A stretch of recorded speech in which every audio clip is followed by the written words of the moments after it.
jeunesse. 75%. 75% d'une nation entière oubliée. Nous, c'est ici. Nous, c'est maintenant. Nous, c'est ici. Nous, c'est maintenant. Nous, c'est ici. Nous, c'est maintenant. Nous, c'est ici. Nous, c'est maintenant. Nous, c'est ici. Nous, c'est maintenant. Mes parents ont laissé des terres. Mais en tant que femme, je ne peux les hériter. Moi, Fatou de Jikacha, mon seul rêve était de cultiver dans mes propres terres mes commandes. On me dit que je suis une fille. Mes frères ont le droit d'hériter, mais pas moi. Ces terres, je peux y travailler, je peux y cultiver, mais elles ne m'appartiendront jamais. Et ça, être femme et jeune dans ma région? Moi, j'ai une idée. Une start-up qui pourrait révolutionner la gestion de l'eau dans le Sahel. J'ai des ambitions, j'ai les projets, mais les portes du financement restent closes. Depuis que je suis enfant, je suis volontaire dans mon quartier à Pékin. Nettoyer les rues, aider les anciens, organiser des cours de soutien scolaire. On m'appelle le bon à tout faire. Mais cette bonne volonté est exploitée. Aucune reconnaissance, aucune valorisation. Mon engagement n'est pas considéré comme une expérience professionnelle. Si c'était à refaire, je ne m'engagerai plus. Car mon pays ne reconnaît pas la valeur de mon engagement citoyen. Tout ça, juste parce que j'ai quitté l'école très tôt. Mais heureusement que j'ai un savoir-faire. Je suis menuisier et mes mains créent des meubles que les gens admirent. Pourtant, la société me regarde de haut, sans diplôme. Tu n'es rien. Mon talent n'est pas valorisé. Il n'y a pas de validation des acquis de l'expérience pour moi. Pas de formation pour me perfectionner. Comme si ceux qui créent avec leurs mains n'ont pas leur place dans ce pays. Je viens de Kédougou, une région riche en or, en nature, en culture, mais aucun programme d'exploitation locale. Les entreprises qui y sont ne recrutent pas de jeunes. Je suis obligée d'aller à Dakar où toutes les opportunités sont concentrées. Les meilleures écoles, les grands hôpitaux, les emplois. Je suis obligée de quitter ma famille, mes racines pour venir m'entêter à Dakar dans une chambre de 6 mètres carrés. Cette fracture territoriale me déchire. Dans mon quartier à Thiès, nous avons voulu mettre un système pour la gestion des déchets. Nous avons un projet, nous avons mobilisé les jeunes. Mais quand nous sommes partis vers les autorités locales, ils nous ont dit, vous êtes des jeunes, vous n'avez pas assez d'expérience, notre parole ne compte pas. On nous demande de laisser les grands de décider à notre place. La gouvernance locale ignore que nous sommes 75% de la population. On parle d'inclusion, mais ce sont des mots vides.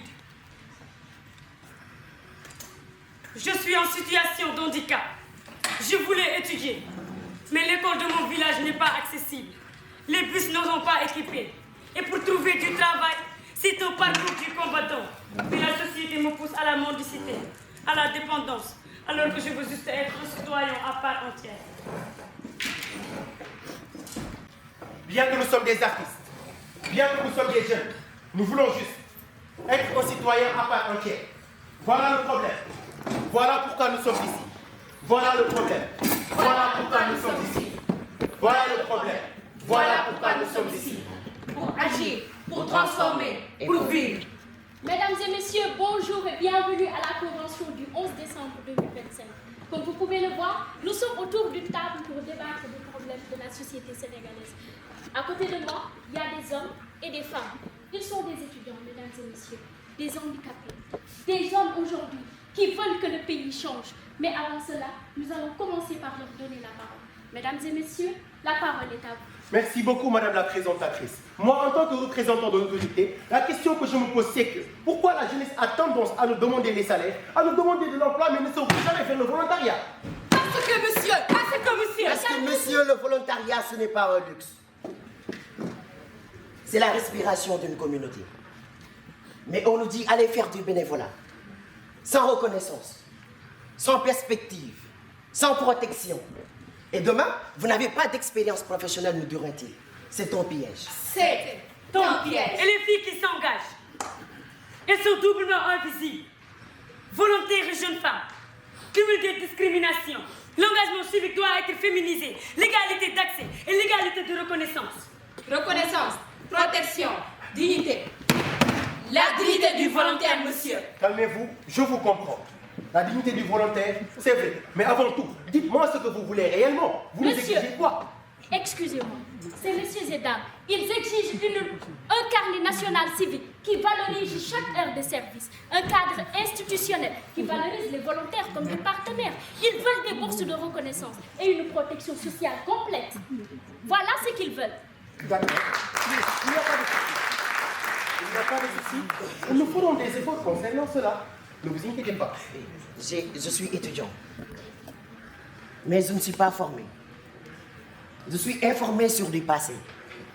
Notre école prépare des cadres pour une administration de 1995. Où sont les modules sur la citoyenneté, l'entrepreneuriat, la santé mentale, le numérique? Nous voulons une éducation populaire qui valide les acquis de l'expérience et qui offre des formations adaptées à nos réalités. Et moi alors, agricultrice de Jikinchor, je n'ai jamais vu ma filière à l'école. Ah bon? L'agriculture était-ce un secret d'État? Était-ce réservé pour les garçons? Non, l'agriculture, c'est l'avenir. Il faut le dire dans chaque école. Des jardins de formation, des formations pratiques, un mentorat par de vrais experts. Et nous les filles, on nous enferme dans des filières féminines, infirmières, enseignantes, couturières. Nous voulons les sciences, l'agro-technique, le code, l'innovation. Nous exigeons un écosystème égalitaire et décentralisé, avec des centres de formation d'excellence dans toutes les régions du pays. Éducation adaptée. Formation pertinente. Une éducation qui prépare à la vie réelle, monsieur. D'accord, d'accord. Je vous comprends. C'est bien beau tout ce que vous dites. Mais avant cela, il faut apprendre à toucher la source du problème. J'ai un projet. Une vraie innovation. Vous connaissez le nombre de barrières administratives pour accéder à un financement de l'État? Oui. 64 raisons d'abandonner. Ce que nous voulons, c'est que vous rassemblez toutes les structures pour faciliter la démarche administrative. C'est vrai. Tu as raison. Mais avant de faciliter les démarches administratives, il faut falloir d'abord avoir de l'espace. Les coopératives agricoles existent, mais sans formation officielle, sans accès au marché public. Moi, je cultive de l'anacarde du bio. C'est bon, c'est durable, mais je n'ai pas besoin d'un label qui coûte 10 fois plus que mon profil mensuel. Ce n'est pas juste, ce n'est pas viable. D'accord, ce n'est pas juste, ce n'est pas viable. D'accord, je vous le conseille. Mais touchez le problème. Parlons du foncier quand même. D'accord, monsieur. Le foncier, c'est là où tout commence. Mais qui possède la terre? Les aînés, les politiciens, les spéculateurs, les jeunes, mais surtout les femmes. On leur dit non. Attends, c'est ton système pensé pour leur exclure. Ok. De la Casamance à Tambacounda, c'est partout pareil.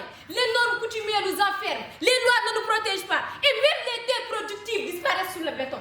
Alors quoi dire de plus?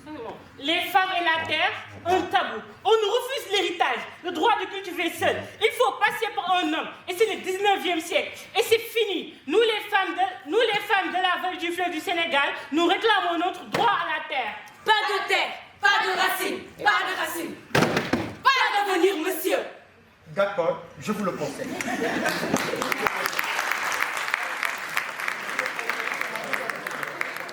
Vous avez raison, mais soyez un peu plus concret, s'il vous plaît.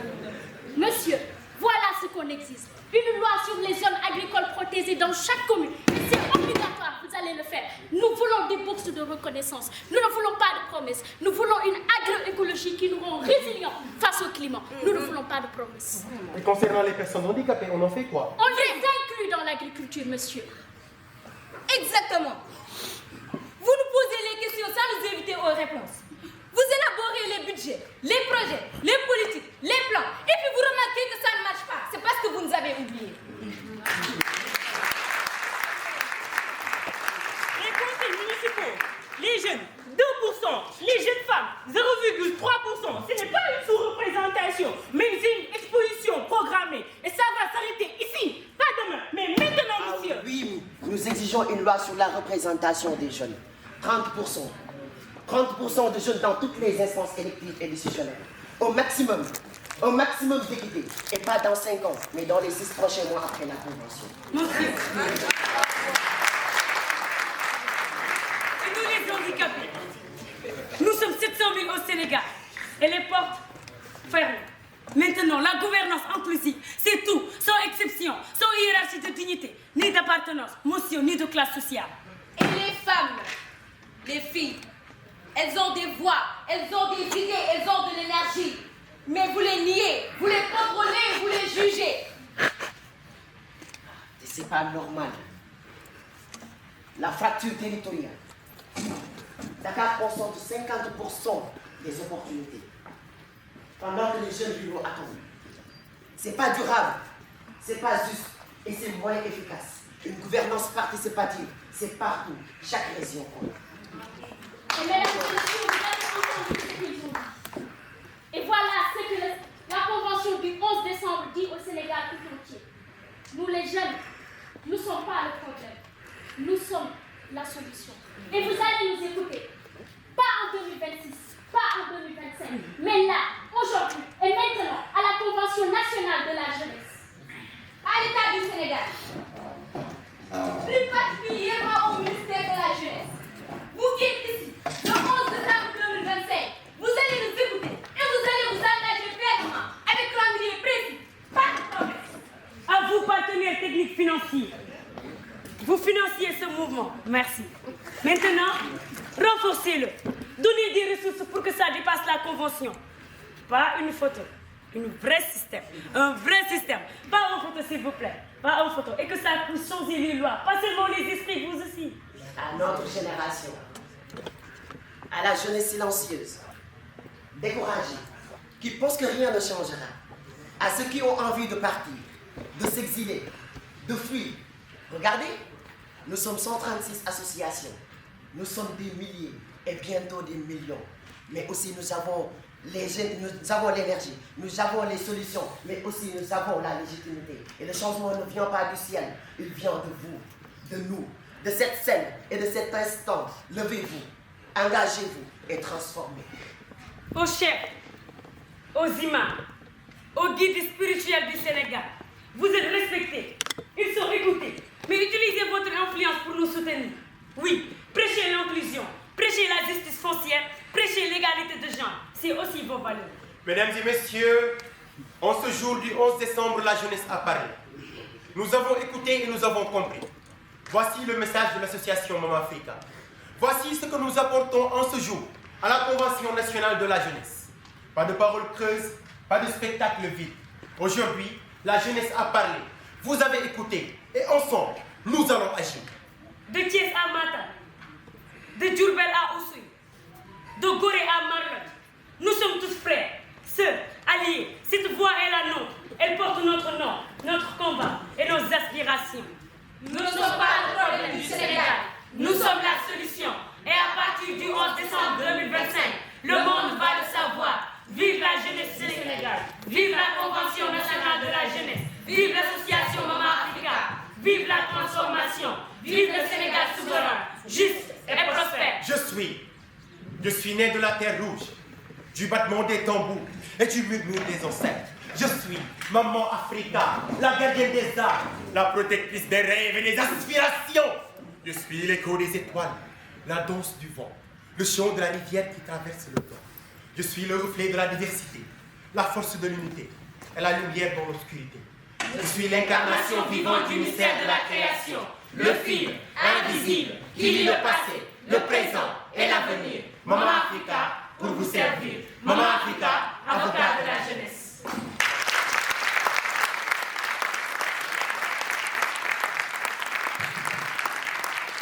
Merci beaucoup. Là, je pense qu'on peut faire nos valises. La convention vient d'être faite. Il n'y a plus besoin de débattre.